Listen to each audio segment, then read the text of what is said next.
Okay, hello, Kuna. This just came out, an interview with Shawn Dygert. He's running against the incumbent Tina Lambert, which is very much in kind of the freedom side of things, independent liberty. And I think this is kind of the best or one of the windows that you can see, of course, with his endorsements as well. Maybe we'll talk about that at the end. But one of the ways of how his view is toward what he would call the intolerant right. So let's go through this. Okay, can you talk to me 1.5 speed, by the way. about this? Because the prevalence of state representatives and senators getting censored by their committees, right? It's really interesting to me. And in fact, when I met Representative Yamamoto, I had seen a KTVP piece on her vote against I think it was one of the library bills from 22, and and she got censored for it. And she's like, well, look, I believe in local control. Right. I thought the $2,500 fine that was involved here was too much. I thought that there was too much ambiguity in the definition. Like I have really, she was concerned about the fiscal impact. That's a pretty conservative principle. Yep. She was concerned about state versus local control. That's a pretty conservative principle. Yep. And she was worried about the ambiguity that could be misconstrued or misinterpreted that could potentially damage the education system or libraries. That seems reasonable. So she had these reasonable things, yet she still got censored for it. And I invited her in to talk about it. But the whole nature of, hey, I'm going to get pulled into a room and essentially have my hand slapped for doing something without having a real open dialogue, right? With this is what I'm thinking. These are the issues I had. I understand you maybe don't like these books, but obviously very rarely is the finished product of a bill identical to the original bill, right? Like that's the whole point. I vote no, you come back, we tweak it, we fix these things. We can work it. Let's work. Let's massage the problem. Let's figure it out. So what... how do you see the capacity or the prevalence of politicians now getting censored by their local committees, factoring into kind of the political wrangle we have in Idaho? I'm getting quite a different, quite a response from a bunch of different people on this. There's obviously the group that they want to have that kind of micro control over their legislators and say, you have to do this, you have to do that. Whereas I get a lot of others that they say, I want my legislator to come back and explain to me why they made their vote. And I think it's, my personal position is I think these committees are out of line to be censoring and do that. And I've had a lot of people say, who do they think they are to try to tell me who I'm going to vote for with their endorsements and different things, in a primary election. What they really want is they say, bring them in, have forums, let them explain. Let's, just like you're saying, let's have a full-on conversation, and then let me as a voter. I'm just going to point out that he did get pulled in by a bunch of the precinct committeemen and voted on between him and Tina Lambert, and I believe he got 3 votes out of like 21, and Tina won overwhelmingly. So yeah, of course he doesn't like these informed Republican representatives voting on his views, because you'll see why. We'll continue. Decide what I'm going to do next. Whether I agree with that, don't agree with that, should they be in, should they be out. And we've actually had a few rollover. This is before they changed the District 23 lines, and we still had parts of Elmore County, but there was, I think it was a senator, but he definitely lost his position because of a couple of votes. And when he came to the forums we had, that was the thing they wanted to know. Why did you vote on that particular issue this way? Why did you vote on it that particular way? And so, and then the voters decided, and he did not win. And I think that's the process that we should have. That should be the process we have. That's the way it was intended. I think that's a very strong process. That's a very good process. Now, there's a big push towards trying to identify who can run as a Republican in primaries. There's also a big exploding population of independent or unaffiliated, because people are feeling unrepresented on either extremes.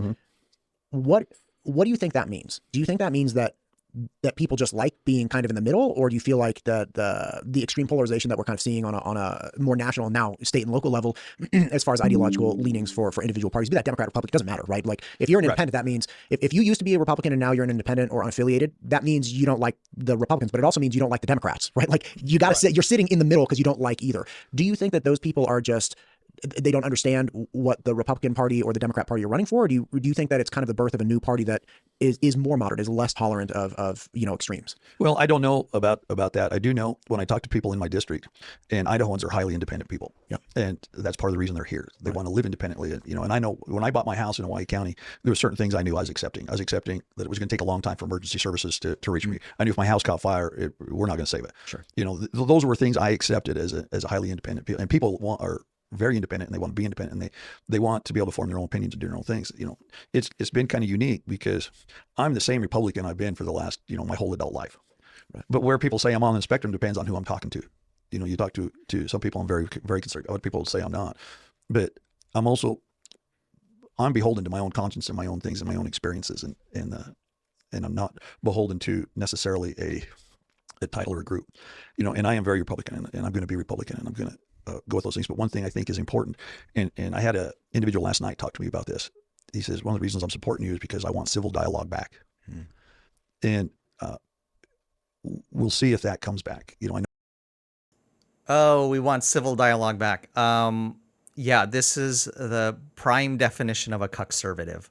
The Democrats and the left don't don't give a flying, uh, about civil dialogue. I mean, this is a war of ideologies, and you're not going to just talk and reason your way out of it. This is, he said he is the same Republican he has always been. Yeah, and the world around him has completely changed. It's not the world that he grew up in, and he needs to adjust and understand you cannot reason with these crazy leftists. And I guess, once again, I mean, it is a good point about, the farmers. They've Idaho has obviously always sold out to big ag in Idaho. And so, you have all these new people moving in and they're like, hey, what is this deal? Why are we, bending over for all of these, big corporations here? I thought Idaho was about individual liberty. No, it's about big ag and the good old club, the good old boys club. We'll keep going. that's important to me to have civil dialogue. And one of the things, there's some of the leadership things that I've really appreciated about certain people is they're very clear, they're very definite. They can explain and articulate exactly why they have their position, but they also are very dignified in that. And they do not want to go out and hurt other people because they disagree. What they want to do is try to help them overcome obstacles so that they can come into agreement with certain things. So, and I wish that was more of that, for lack of a better description, that far right crowd. They don't want any part of that. They go, this is it, my way or the highway kind of thing, where I think what we need to do is engage with people and help them overcome the obstacles to reach a good goal. Yeah. Oh, just, I don't know if he's old enough to be called a boomer, but that has to be one of the most boomer things I've ever heard in U.S. politics. Is he going to do that with the trans crowd, with the pro-abortion crowd? Let's just repeat that. What his criticism is of the what did he call far right? All right, here we go. To me, to have civil dialogue, and one of the things, there's some of the leadership things Civil that I really dialogue. appreciate about certain people is they're very clear, they're very definite. They can explain and articulate exactly why they have their position, but they also are very dignified in that. And they do not want to go out and hurt other people because they disagree. What they want to do is try to help them overcome obstacles so that they can come into agreement with certain things. So, and I wish that was more of that, for lack of a better description, that far right crowd. They don't want any part of that. They go, this is it, my way or the highway kind of thing, where I think what we need to do is engage with people and help them overcome the obstacles to reach a good goal. Yeah. Yeah, that is that far right, which is like our way or the highway. All right, here right in this description, I'm not sure if you're able to see this. It says here, Shawn Dygert is a 35-year teaching vet who focused on the ag industry and education programs and is running for Idaho House Senate 23B. He was the Owyhee County Republican Central Committee chairman for 10 years, as well as the youth committeeman. He has served on several boards, including the County Fair Board. He was a pleasure to speak with. Enjoy. Now, this is the problem with conservatives, with the mainstream things, is they think they can negotiate their way out of this, or out of at least the cultural things. You cannot. Regarding budget things or budget issues, yes, the far right, or we'll say the freedom faction, there is no negotiating with all of the companies that he's endorsed by the Idaho Fraternal Order of Police, by the fire department, by all of these large government agencies. Like, how do you have a reasonable or a discussion with these with these government bureaucrats or with these corporate cronies and negotiate how much kickbacks or how much increasing their budget? You can't. I mean, the end result is you need to increase taxes to increase the spending, right? So yes, if you are in the freedom faction and you want lower spending, and actually, it goes to public education being another example, or subsidies to agricultural industries, or to the big ag companies or big employers. Yeah, there isn't much negotiation. There isn't much, dignified discussion. It's like, you're asking for that money. No, we're not going to give you that money. So anyway, let's keep going. I think the one thing that came to mind right as you're saying that is there was up in Lewiston, there was a big issue with passing a school bond. A friend of mine moved from Lewiston and she was telling me about this.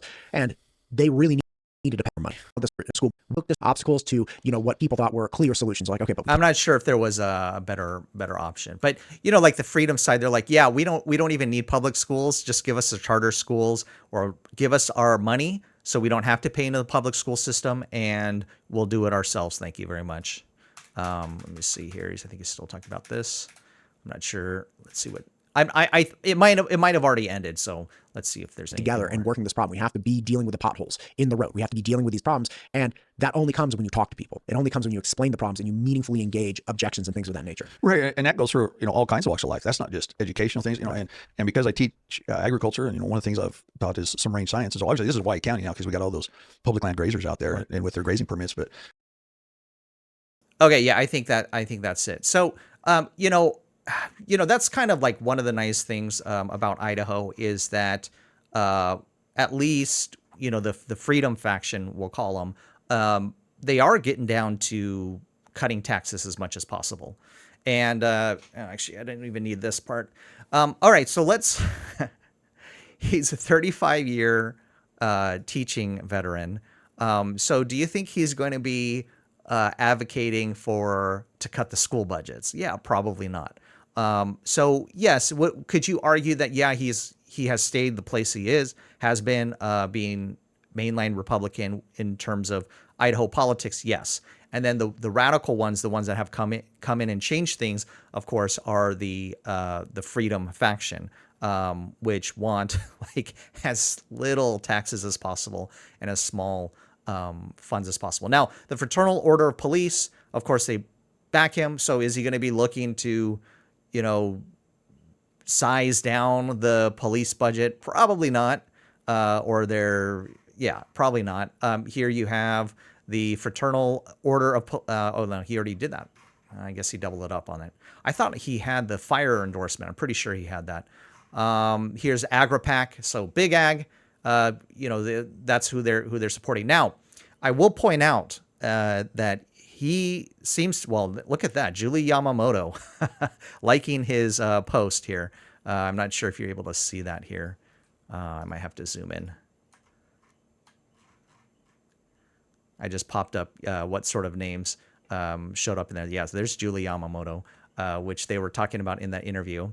So, I don't know anything about the Idaho sporting clays, but yeah, when you listen to that interview, it's predominantly Owyhee County. That's where his focus is on. Homedale. And not so much of CUNA, and I've stated before multiple times. Look, CUNA makes up 50%. Oh, there's Richard Durant. I believe that is the husband of Melissa Durant, the other representative. So they're very much on the same board. He is supported by the IACI. He's about as openly. I'm not sure how. It'll be interesting to see how things go.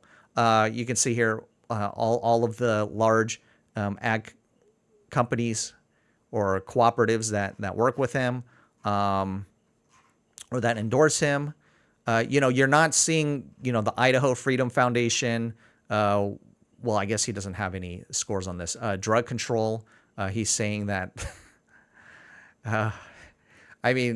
Tina Lambert has been just an absolute superstar in terms of cutting budgets. So why do you think all of these guys don't endorse her? Because she's cutting the government budgets. That's what she's going in there for. And you get this guy in guaranteed with all of his endorsements. His job is not to shrink the government services. His job is to increase it and to not cut your taxes, but to increase them or maintain them for the sake of benefiting all of the people that he truly represents.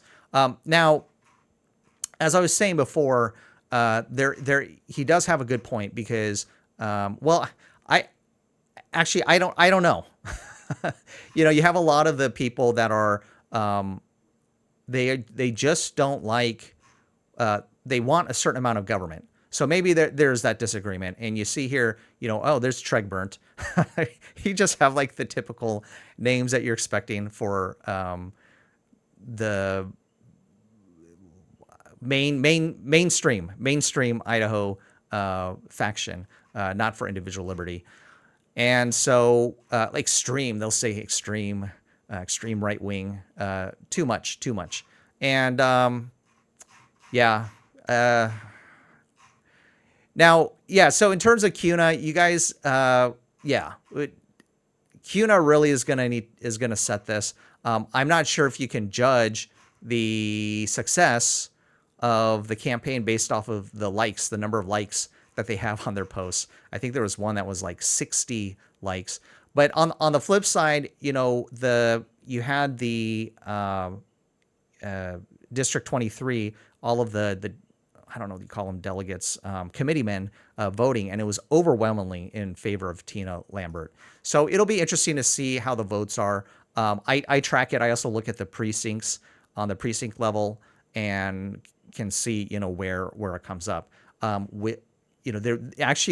was kind of a bit of a surprise that Tina got so many, especially in Shawn Dygert's districts, because now it's anonymous, so we don't know which precinct committeemen were voting for what. But it is interesting because he seems to be so much for the farming. And what I heard is that actually, Shawn Dygert may be representing the large ag companies. So all of the benefits are for the large ag and not necessarily for the smaller mom and pop ag. So they make up more numerous amounts. Big ag, they don't. Those corporations, they don't really get a vote. It's the individual small farmers, and a vote for Shawn is a vote for bigger government. I think he even in his things, he said he had some promises.